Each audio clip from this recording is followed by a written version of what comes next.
السلام علیکم ورحمۃ اللہ وبرکاتہ۔ ضرورت نہیں نہ خداؤں کی مجھ کو، ضرورت نہیں نہ خداؤں کی مجھ کو، سفینہ سفر دے خدا کر رہا ہوں، خدایا تو کامیابی عطا کر، تیرے نام سے ابتدا کر رہا ہوں۔ احمدہ و صلی علی رسولہ الکریم، اما بعد فاعوذ باللہ من الشیطان الرجیم، بسم اللہ الرحمن الرحیم۔ قال اللہ لقد من اللہ علی المؤمنین اذ بعث فیہم رسولا۔ لکھنا نہیں آتا تو میری جان بڑھا کر، لکھنا نہیں آتا تو میری جان بڑھا کر، ہو جائے گی تیری مشکل آسان بڑھا کر۔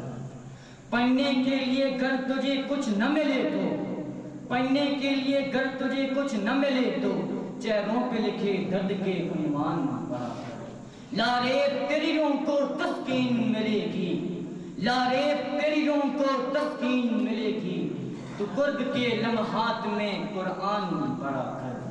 آ جائے گا اقبال تجھے جینے کا کرینہ، آ جائے گا اقبال تجھے جینے کا کرینہ، تو سرور کونین کے فرمان پڑھا کر۔ صدر محترم، عزیز ساتھیوں، دل ناچیز میں بھی جستجو پیدا ہوئی کہ کیوں نہ اس احسان عظیم سے محبت کا اظہار اپنے چند جملوں کی صورت میں پیش کر دوں، جس کی بدولت مجھ جیسی ناچیز بھی آئینہ مصطفیٰ کی چھلکتی کرنوں میں شامل ہو جائے۔ تو آج آپ احباب کے سامنے جس موضوع کو لے کر آیا ہوں وہ ہے میرا تو سب کچھ میرا نبی، میری جان میرا نبی، میرا ایمان میرا نبی، میرا اسلام میرا نبی، میرا دعویٰ میرا نبی، ہم غلام نبی کے، ہم دیوانے نبی کے، ہم شہ سوار نبی کے۔ حاضرین مجلس، کچھ اہل ستم کچھ اہل حشم میخانہ گرانے آئے تھے، کچھ اہل ستم کچھ اہل حشم میخانہ گرانے آئے تھے، یہ دیکھ کر دہلیز چھوڑ گئے، دیکھا کہ پتھر بھاری ہے، یہ دیکھ کر دہلیز چھوڑ گئے، دیکھا کہ پتھر بھاری ہے، اغیار کی بس کی بات نہیں، اغیار کی بس کی بات نہیں، تم اپنے شکستہ تیر گنو، خود مقتل والے کہہ دیں گے یہ بازی کس نے ہاری ہے۔ صدر محفل، ربیع الاول کے مقدس مہینے میں حضور علیہ السلام کی تشریف آوری ہوئی تھی، لہذا اس مہینے میں آپ کی سیرت کو اجاگر کرنے کے لیے مختلف قسم کی مجالس سجائی جاتی ہیں اور اپنے اپنے انداز سے محبت کا اظہار کیا جاتا ہے۔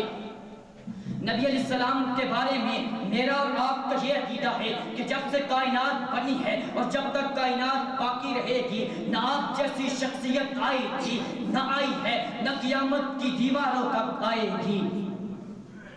میں اپنے ہونٹوں کو، میں اپنے لبوں کو حرکت دینا پسند کروں گا کہ اے مالک کائنات، تیرے پیغمبر کی صفات کا احاطہ مجھ سے کس طرح ہو سکتا ہے؟ اتنا ہی کہہ دیتا ہوں کہ عرش کے اوپر خدا ہے، کہ عرش کے اوپر خدا ہے، فرش پر تیرا مصطفیٰ ہے۔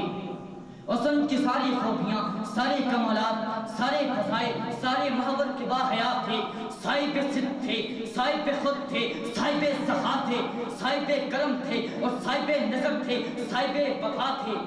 پہلے محمد بن عبداللہ تھے، پھر محمد مصطفیٰ تھے، تو اسی لیے کہہ دیتا ہوں بس سب کچھ مانگ لیا ہے نبی صلی اللہ علیہ وسلم آپ کو مانگ کر، بس سب کچھ مانگ لیا ہے نبی صلی اللہ علیہ وسلم آپ کو مانگ کر، بس اٹھتے نہیں ہاتھ میرے مصطفیٰ کے بعد۔ حاضرین مجلس، جس چہرے کے متعلق جابر رضی اللہ تعالیٰ عنہ بیان کرتے ہیں کہ ایک چاندنی رات میں اپنے آپ کو ایک عجیب کیفیت میں پاتا ہوں، چاندنی چھٹتی ہوئی، آسمان پہ چاند مسکراتا ہوا، بے ساختہ یہ الفاظ جاری ہوئی، کہا کہ آقا اگر آسمان کے چاند کا اگر حسن ملا تو رب کونین کی قسم تیرے چہرے پر نور سے ملا ہے۔ حاضرین مجلس، یہ بھی عرض کرنا مناسب چاہتا ہوں، وہ بولا تو بلبل چپ ہو گئی، روشنی دکھائی تو چاند شرما گیا، خدیجہ کا سرتاج تو وہ تھا جب چلتا تو جبریل اس کی رکاب تھامتا تھا، عائشہ کا خامد تو وہ تھا جب نگاہ آسمان کی طرف ڈالتا، جب نگاہ آسمان کی طرف ڈالتا تو قبلہ تبدیل کر دیا جاتا.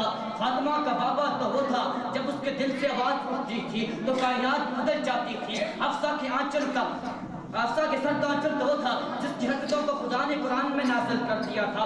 وہ تھا جس نے مسجد میں نماز پڑھی, اللہ نے اس نماز کو اس مسجد میں 1,00,000 نماز پڑھنے کا شربت دیا. وہ تھا جس نے قبرستان میں دعا مانگی, اللہ نے جنت قرار دیا. وہ تھا جس کے ہوش میں ابوبکر آیا, صدیق بن گیا, عمر آیا, فاروق اعظم بن گیا, عثمان آیا, ذوالنورین بن گیا, علی آیا, حیدر کرار اور شیر خدا بن گیا, ابو ہریرہ آیا, حدیثوں کا حافظ بن گیا, ابی بن کعب آیا, قاری قرآن بن گیا. اس شعر کے ساتھ اجازت چاہوں گا, بس اسی پہ اکتفا کرنا چاہوں گا, بس اسی پہ اکتفا کرنا چاہوں گا. نوائز ہوں نہ مقرر ہوں نہ شاعر ہوں میں لفظوں کا, نوائز ہوں نہ مقرر ہوں نہ شاعر ہوں میں لفظوں کا. زبان بس ساتھ دیتی ہے, میں باتیں دل سے کرتا ہوں.